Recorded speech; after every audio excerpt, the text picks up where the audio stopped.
Welcome to everyday new video Wikipedia channel.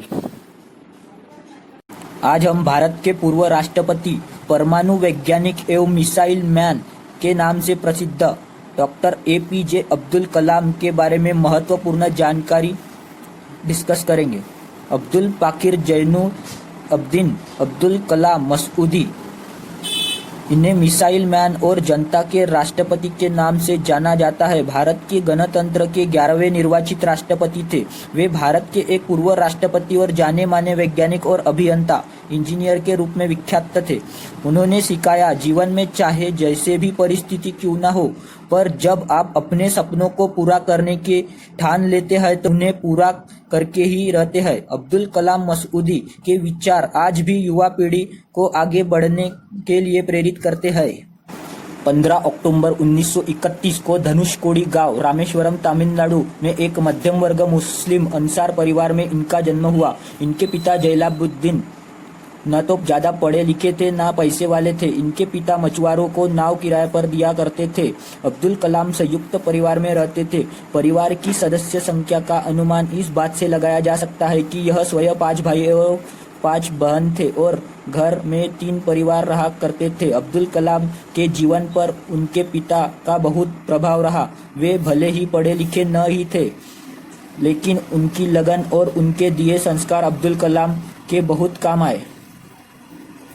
Abdul Kalam ने अपनी आरंभिक शिक्षा जारी रखने के लिए अखबार वितरित करने का कार्य भी किया था। कलाम ने 1950 में मद्रास इंस्टीट्यूट ऑफ टेक्नोलॉजी से अंतरिक्ष विज्ञान में स्नातक की उपाधि प्राप्त की है। स्नातक होने के बाद उन्होंने हावरक्राफ्ट परियोजना पर काम करने के लिए भारतीय रक्षा अनुसंधान एवं विकास संगठन संस्थान DRDO में प्रवेश किया। 1962 में वे अंतरिक्ष अनुसंधान संगठन में आए, जहां उन्होंने सफलतापूर्वक कई उपग्रह प्रक्षेपण किए और परियोजनाओं में अपनी भूमिका निभाई। परियोजना निर्देशक के रूप में भारत के पहले स्वदेशी उपग्रह SLV-3 के निर्माण में महत्वपूर्ण भूमिका निभाई, जिससे जुलाई 1982 में रोहिणी उपग्रह सफलतापूर्वक अंतरिक्ष में प्रक्षेपित किया गया था।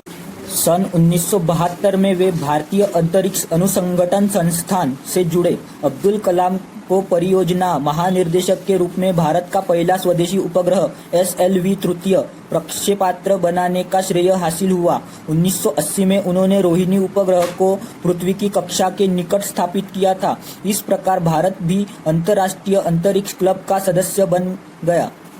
इसरो लॉन्च व्हीकल प्रोग्राम को परवान चढ़ाने का श्रेय भी उन्हें दिया जाता है। कलाम ने स्वदेशी लक्ष्य भेदी नियंत्रण प्रक्षेपास्त्र गाइडेड मिसाइल को डिजाइन किया। उन्होंने अग्नि एवं पृथ्वी जैसे प्रक्षेपास्त्र को स्वदेशी तकनीक से बनाया था। कलाम ने जुलाई 1992 से दिसंबर 1999 तक रक्षा मंत्री के विज्ञान सलाहकार तथा सुरक्षा शोध और विकास विभाग के सचिव थे। उन्होंने राजनीतिक प्रक्षेपास्त्र प्रणाली का उपयोग आग्नेयास्त्र के रूप में किया। इसी प्रकार पोखरण में दूसरी बार परमाणु परीक्षण भी परमाणु ऊर्जा के साथ मिलाकर किया। इस तरह भारत में परमाणु हथियार के निर्माण की क्षमता प्राप्त करने में सफलता अर्जित की। कलाम ने भारत के विकास स्तर को 2020 तक विज्ञान के क्षेत्र में अत्याधुनिक करने के लिए एक विशिष्ट सोच प्रदान की। यह भारत सरकार के मुख्य वैज्ञानिक सलाहकार भी रहे। 1982 में वे भारतीय रक्षा अनुसंधान विकास संगठन संस्थान में वापस निर्देशक के तौर पर आए और उन्होंने अपना सारा ध्यान गाइडेड मिसाइल के विकास पर केंद्रित किया। अग्नि मिसाइल और पृथ्वी मिसाइल सफल परीक्षण का श्रेय काफी कुछ उन्हीं को है। जुलाई 1992 में भारतीय रक्षा मंत्रालय में वैज्ञानिक सलाहकार नियुक्त हुए। उनकी देखरेख में भारत ने 1998 में पोखरण में अपना दूसरा सफल परमाणु परीक्षण किया और परमाणु शक्ति से संपन्न राष्ट्रों की सूची में शामिल हुआ।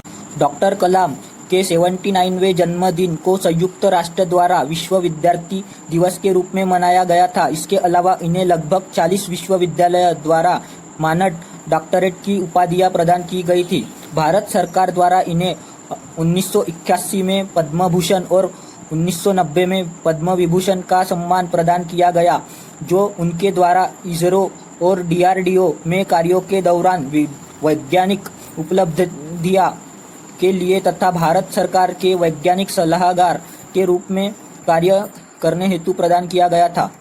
1997 में कलाम साहब को भारत का सर्वोच्च नागरिक सम्मान भारत रत्न प्रदान किया गया, जो उनके वैज्ञानिक अनुसंधानों और भारत में तकनीकी के विकास में अभूतपूर्व योगदान हेतु दिया गया था। वर्ष 2005 में स्विट्जरलैंड की सरकार ने कलाम को स्विट्जरलैंड आगमन के उपलक्ष्य में 6 मई को विज्ञान दिवस घोषित किया। नेशनल स्पेस सोसाइटी ने वर्ष 2003 में उन्हें अंतरिक्ष विज्ञान संबंधित परियोजनाओं के कुशल संचालन और संबंध में वॉन ब्राउन अवार्ड से पुरस्कृत किया। 27 जुलाई 2015 की शाम अब्दुल कलाम भारतीय प्रबंधन संस्थान शिलोंग में रहने योग्य ग्रह पर एक व्याख्यान दे रहे थे, जब उन्हें जोरदार कार्डियक अरेस्ट, दिल का दौरा हुआ और वह बेहोश होकर गिर पड़े। लगभग 6:30 पर गंभीर हालत में उन्हें बेथानी अस्पताल के आईसीयू में ले जाया गया और 2 घंटे बाद उनकी मृत्यु की पुष्टि कर दी गई। इस तरह उनकी जीवन कहानी इतिहास के पन्नों पर अमर हो गई। तो वीडियो पसंद आया हो तो लाइक करो, शेयर करो, सब्सक्राइब करो। Share to all this video.